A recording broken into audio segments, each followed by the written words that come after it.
All right, we're back, folks. Quick question. Who's the guy, if anyone in the comments could put down, who's the guy who plays all the white action heroes in video games like Nathan Drake? Yeah, everyone who's just a pasty white guy with short cropped brown hair and stubble. Yeah. Like all of them. All of them. We were just discussing the fact that in this Let's Play, I have had genuine conversations with myself, and we're trying to name other voice actors who do that. And rather than look it up ourselves, we're just going to ask you guys and then check the comment section later. Yeah. See, this is one of the few videos we could do that for, because people are watching this. Yep. Alright. Yeah. What? This again. What are you talking about? I'm just trying to think about it even... I don't know which of them is which. Alright. Me neither. He said Mamma Mia, so fuck it. I am clearly the only one who possesses the proper masculine form. Yeah, right. I'm taller than you, and I'm more attractive to boot. Come on, guys. You can't see these muscles. Nick pulled back the sleeve of his jacket and flexed his arm. These guys always go on about weird stuff like this. They're like very energetic. Oh yeah? Josh got onto the downward-facing dog yoga pose and grinned. Look at this butt. Just look at this. What I don't understand is why they don't just ask Jared. Yeah, he's great at sending pictures of his butt. Mm-hmm. If there's anything Jared knows, it's underage butt. Yep. Oh, yeah? That's narrator. Paul kneeled down low to the ground and took off at a sprint, heading straight for us. Yeah! Check this out! He sprang into the air in a graceful ballerina's leap, spinning through the sky, and finally, coming straight for me? You had all the time in the world for that not to have happened. When I opened my eyes, I was sprawled flat on the ground, covered in dirt. Something cold and wet oozed on top of my blouse. Oh no, ProJared! ProJared's house, yes! Oh, I'm glad we both went to the exact same place on that. I was about to be like, oh no, he hit you so hard they assumed you were dead and are burying you. Sorry, kids, it's for the school reputation. No one dies here. Hannah, are you okay? I sat up. Chunks of ice cream fell off from my blouse to my right, skirt. the ice cream. You ran into someone, you idiot.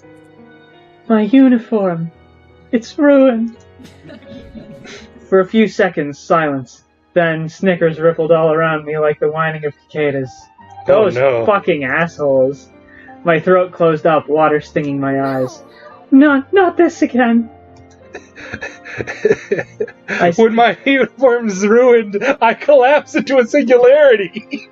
What I was thinking was not this again, with weird creamy stuff flowing down my blouse. Like ProJared. Yeah, just like that time at ProJared's house.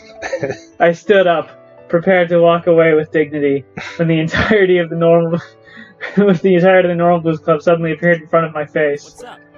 Oh, what happened here? Seriously? Tears slid down my face. No, not here. I didn't want to cry in front of them. Hannah, are you alright? I have no idea what any of these guys sound like apart from John. I'm going home. Hannah, wait! It's fine. I just want to be alone for now.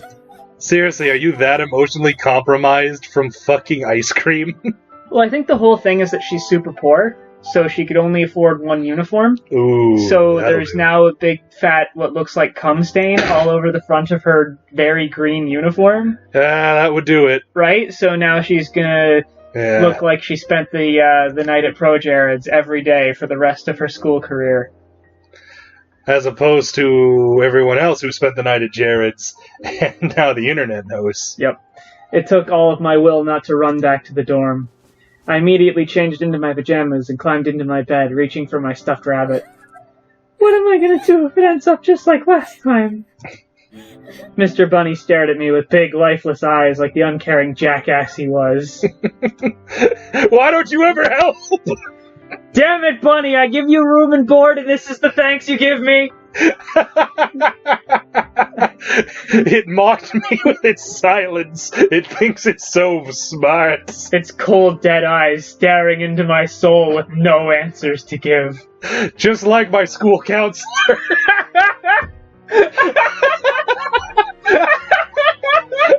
Oh my god, that's so fucking true. What help for you? Just study harder. That's not the problem here. Oh fuck. I squished him into my chest, losing myself in a stop fur. The door opened with a soft click. Hannah, are you okay? Can I bitch about my high school counselor for a minute? I mean, why not? I bitched about her too. Okay. We had the same one. Did we? Pretty sure. I don't fucking remember her name. They only had two, so they cut the alphabet in half, and I'm pretty sure M and A would have been in the same half. Okay. Anyway, I was trying to drop, humanities or... Oh, yeah! Yeah, you actually have told this story in this Let's Play. Oh, okay. Yeah, this is the one where you tried to drop it, your counselor tried to drop it, and then the principal fucked you over, right? Yeah, and then my counselor blamed me for not getting it in soon enough, and it went on my record, which, as it turns out, means absolutely nothing, because colleges and universities only look at your top 6, and nothing else. Oh, man. Incidentally, if I am wrong and we've told this in a different Let's Play, and you guys wanted to hear it, say it in the comments, and I'll just make a note and we'll do it next time. Okay. But I'm like 80% sure we told this one. Okay. Anyway, high school sucks. I don't know, man. I kind of liked high school, but that's only because I had this racket going where I never went to class because I was the only person who knew how stage crew machines worked. Yeah, it was great. You and Colin more or less got me out of 90% of my classes. It was brilliant. I was just paying forward the favor that Cameron Taylor did for me when I had this one history test that I didn't, study for. Oh, man. And I was telling him I was fucked for it. Yeah. And then he bursts into my history room right before the test is about to happen and is like, Miss Charters, we desperately need Cam to help in the stage crew booth. And she just looks at me. I'm a good enough kid. I'm not the type to lie about this kind of shit. And I'm just like, well, if they say they need me, they probably need me. So then I go with them to the stage crew booth, and we all just sit down, and they turn on the Nintendo, and I'm like, okay, well, what's the emergency? And Cam's like, your history test.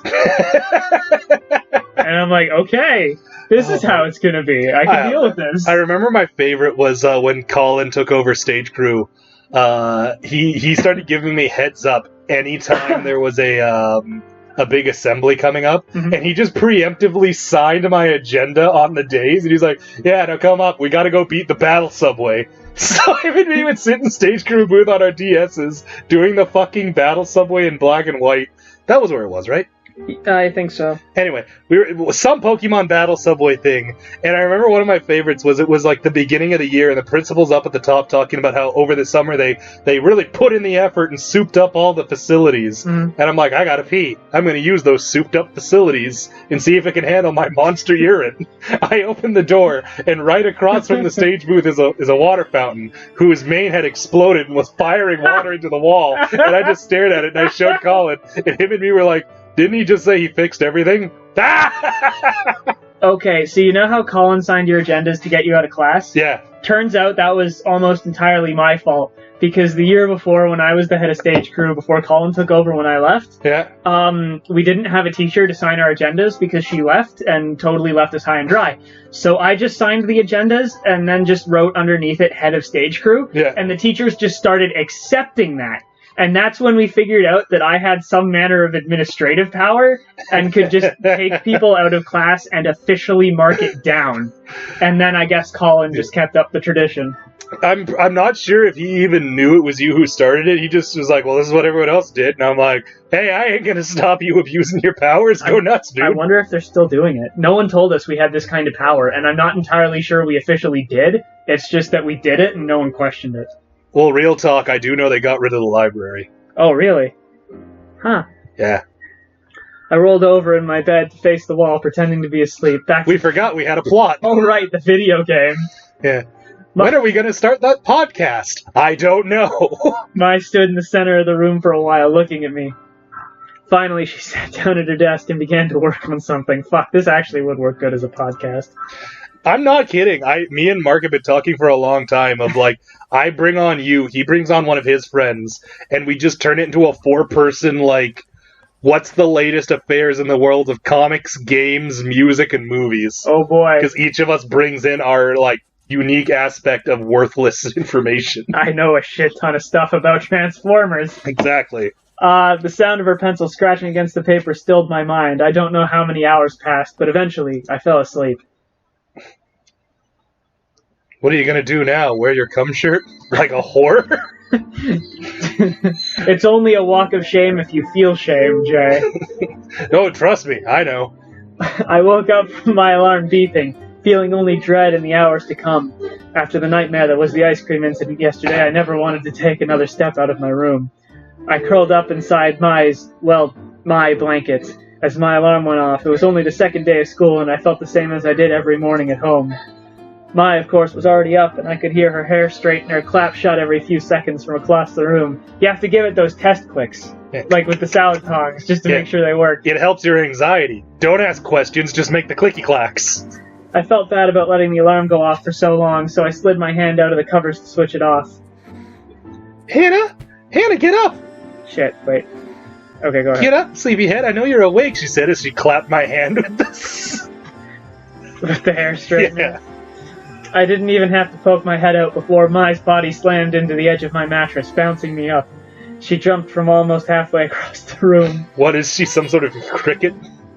Ha! You can't hide from Mai! Maybe it's supposed to be pronounced me. I ain't changing it. Fair enough. Sorry. I was breathless and paused to calm my heart before speaking again. Are you worried about what happened yesterday? Loser. No one cares about it, Hannah. I almost forgot about it myself. She must have seen my face. She brought an arm around my shoulders and pulled me closer to her. Obsession by Alvin Stein. Fuck. It's not bad. For real, though. We're gonna go to class and no one's gonna even mention it. You made a huge fool of yourself yesterday. You could have put that better. And to be fair, it wasn't her fault. I mean, granted, she could have gotten out of the way, but it was decidedly his fault. You don't expect people to just pirouette into you sometimes. Yeah. I mean, look, granted, sometimes you're in the wrong seat at fucking Cirque du Soleil, and some Frenchman pirouettes on your nuts, but that's not your fault. The doctor assured me. I'm kidding. It might have been a big scene, but it totally wasn't your fault. It was Paul, alright? Don't worry, we're gonna get him. We're gonna jump him. I got this knife. Yep. We're gonna cut his user reviews. I don't think what I said made sense, but fuck it. I got a knife. When you jump, you have to calculate your trajectory, like I just did. What is she, some sort of fucking X-Men? You could learn a lot from a master like me.